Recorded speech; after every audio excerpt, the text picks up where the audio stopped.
What's going on, guys? Trev back again. Here to bring you another video. This one's going to be doing my first Q&A answers video segment for The Walking Dead Season 5. During this video, I may or may not be intoxicated. Don't drink, kids.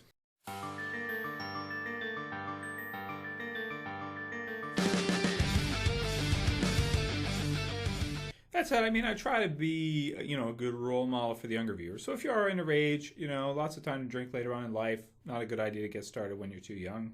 Can kind of screw up what you're doing in your school and stuff. That said, let's get on with the Q&A answer segment. I want to thank everybody for the questions. I did a video asking for questions from everyone, and basically I got tons, man. You guys are the best. I got over 50 questions. So I'm going to be doing multiple parts for it. I'm not going to be just doing, one video for the answers, because I do want to go through most of them. And of course, we got a while till The Walking Dead Season 5 actually starts in October. So there'll be lots of time to kind of put out some different videos doing some Q&A answers. Some of them were more like questions that I'd have to do a whole video on to answer, whereas others I felt like were good to be put into this video. So about a day or 2 days after the video for the questions was posted, pretty much anybody who put a question in the comments I've taken into consideration and either dedicated a video to it or are going to be trying to answer it in the one of the answer segment videos, unless it's just a question that I've already answered in one of my other videos, or it just doesn't make sense for me to really kind of spot if it's just a question that I find just doesn't make any sense. Okay, great. So the first question comes from RiotnRespect. Yes, I did write down most of the YouTubers that submitted these questions to me. So RiotnRespect wants to know, Trev, do you think they'll start out Season 5 with a big character death, or maybe save it towards the mid-season finale? We've gone quite a while without a big character death in The Walking Dead. To go 8 episodes without having a large main character death from Rick's core group. We had Joe's group, there was that, but that was like characters that were just brought in, and then they were kind of killed off pretty quickly. But to go that long without a big character death from Rick's group, I feel like I'd have to say that we should get at least one out of the Terminus situation. I would be kind of shocked, and it wouldn't really follow sort of what The Walking Dead has been set up to be at this point, if we just went through the whole Terminus situation and not even one person was killed. Not even one member of Rick's group was killed. I don't think that makes sense. I think you kind of have to have at least one character death early on, since we haven't had any for a long time. Next question comes from BS431980, and it is, who do you think has been the biggest loss to Rick throughout the series?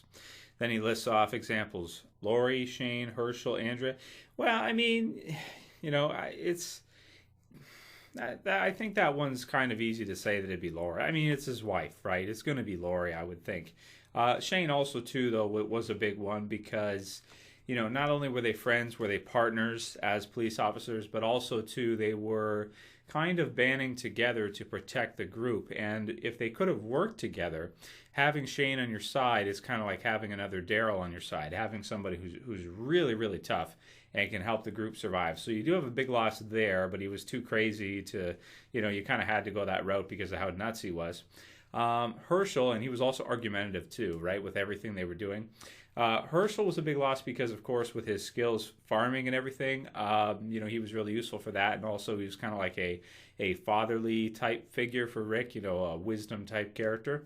So that was a big one too. Andrea, she didn't really contribute that much to the group in the television series, not like in the comic book series. So out of all of them, though, the biggest loss to him in terms of emotion, in terms of his character, would have to be Lori, which it kind of almost killed him in Season 3, if you guys remember. If you watch back, a lot of times he was in bad positions when the governor attacked, and he wasn't leading the group properly just due to the fact that, he had lost Lori there. So that was, I would say that one was the biggest loss, or the most detrimental to him as a character for sure. This one, BonesJJ wants to know, do you think Sam, the blonde kid from Indifference, which was Season 4, Episode 4, the one with the girlfriend who had the broken leg, is at Terminus and might have a problem with Rick since his girlfriend got killed?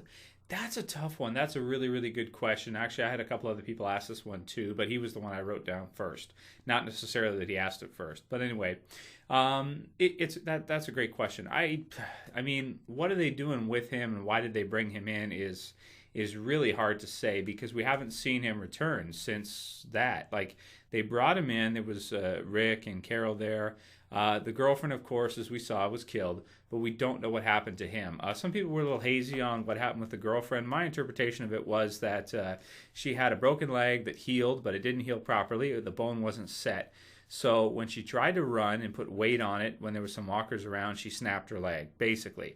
After that, she was killed, and Sam, I guess, had to run off and kind of leave her there because he couldn't really help her. She was kind of, it was over for it. So what they're going to do with him, if they're even going to bring him back in, or if he's just going to be kind of this character that was, brought in just to kind of fill out the episode and to sort of just add some tension to the whole Carol and, Rick's situation in the episode. I tend to think it's not really filler and that they're going to do something with him, but there are certain characters that have kind of left The Walking Dead and never come back, like the Morales family. There's others too, but I hope we see him in season 5. I think it would make sense if he was at Terminus. Yeah, I mean that would make great sense if he was in another one of the train cars or something and was trapped, and then maybe we saw him join the group and then try to get back at Rick or do something of the sort later on, blame them for what happened to his girlfriend. Yeah, that's a good call. I think that does make sense, and I could see them definitely doing that if they bring him back in at all. There's another chance that we never see him again. So, which I don't really prefer. I don't prefer when they bring in characters and then we just never see them again. It kind of feels like a waste. Like, why did we, yeah, I mean, for the most part. So anyway, that's what I think about that. Next question's from Chaotic Benny. Was Randall, Dave, and Tony part of Joe's claiming group? I don't think so. I mean, the way he described it is somewhat similar to what we saw from Joe's group. There's some similarities, a group of guys, but I believe Randall said there was a lot more, weren't there? There was a lot of guys, and I think they were from. Where were they from? Philadelphia, something like that. I don't get the sense that Joe was from Philly. I don't really get that sense, and there was nothing to really connect them. I believe it was in the Walking Dead game, one of the social games or something, where they had mentioned who the leader of the group was that Randall, Dave, and Tony were a part of, and that it wasn't, a character like we've seen. It wasn't the governor. It wasn't Negan or anybody else that we know. It was like just some other random group out there is kind of the point of who they were. So I don't think those three are connected to any other group we've seen or probably will ever see. Talk about characters kind of disappearing. That's kind of that type of situation with them. Randall was, I think, brought in to sort of create that disagreement between Shane and the others and to drive that plot to the end of the season of season 2. So those are my thoughts on that. Next question, Lucas Dolding wants to know, if Daryl wasn't a fan favorite, do you think they would have killed him off? If so, when and how?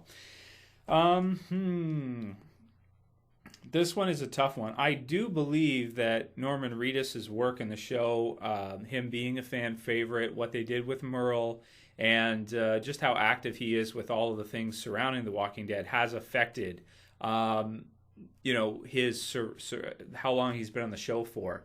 Because without all those things, what is there to? I mean, he's kind of a character that was thrown in there specifically for Norman Reedus, but the portrayal that Norman Reedus has created for him and the way they brought Merle back in season 3 kind of has made sense for them to keep Daryl around, even if he was not that likable. But you have other characters too that were kind of in the background in the first couple seasons, which Daryl kind of was. He wasn't totally, but kind of like Carol, T-Dog, some of the others. He could have been like T-Dog if he didn't have all these other things, and if he wasn't such a fan favorite, he didn't work so hard with all the conventions and stuff. If you guys don't know, like every convention, the last few years, because I'm always looking at Walking Dead news and stuff, because I'm, thinking of topics for the channel and stuff. And almost every time they have a Walking Dead convention, it's like Norman Reedus is going to be there. So when you're a type of person that's working hard on building a brand like that, you're building The Walking Dead, you're going to all of these conventions and doing all this stuff, I definitely would say that has an effect on how long they're going to keep him around for, because he's helping to build the show even more. So the producers would be kind of stupid if, you know, if he's putting in all this extra effort and he's, you know, really nailing the part and people are really connecting with him, if they just killed him off because, you know, when he's really adding that much to it. If he was like T-Dog and people like kind of liked him, but you know, he wasn't really doing much, they probably would have killed him off just like him at any given time. So Merle adds to that. Merle makes it, you know, gives him more depth because he had the brother. We got to see his background, and I think he's going to stick around for at least a while longer. And yes, I do think because he's a fan favorite, it affects whether or not they kill him off. If everybody hated him, he'd probably be dead already. If people didn't like him at all, which I mean, you know, almost, well, there are some people that don't like him, but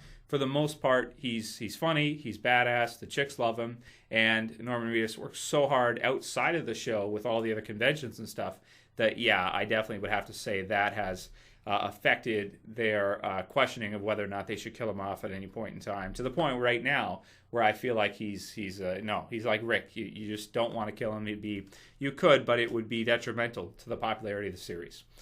Even if it was a big spike at front when they killed him, afterwards people would be pissed off. So, I mean, the guy destroyed a tank, for God's sakes. You know, what do they? You know, I don't know, man. I don't think they're going to kill him off for a while, I'd say. Okay, so there's about 5 questions. Went ahead and answered. Since I'm going on about 11 minutes now, I'm going to cut this video here. I'm going to keep each Q&A because there'll be a bunch, 50 questions. You know, I'm not going to do a video for 2 hours and just post 1 2-hour video. I'm going to cut them and I'll release them in parts, like part 1, part 2, this kind of thing going forward. And every few days, maybe once a week, you know, I'll be releasing the Q&A answers segment videos. I try to keep my videos at around 10 to 15 minutes maximum because as a viewer, I don't like it when people, you know, YouTubers, when they release videos that are 50 minutes, 1 hour, 2 hours long, 40 minutes, that's far too long, I think, for people to sit and actually watch something. So I'm going to cut them up in about 10 minutes. The longest one I ever did was 30 minutes, and even that one was a little long, even though it was really good, so I felt like it made sense. But for the most part, I'm going to try to keep them at about 10 minutes. So that's pretty much all for this Q&A video question segment. If you guys have any more questions you want to submit, don't write them in the comments for this video. PM them to me through YouTube and just write in the title Q&A question so I can add it to the list. And then, you know, if I get enough, maybe I can keep doing these for a few months throughout the summertime. Should be fun. Anyway, let me know what you guys think. I'll call it here. That's it for this video, guys. I'll see you for the next one, part 2. This is Trev, as always, saying peace.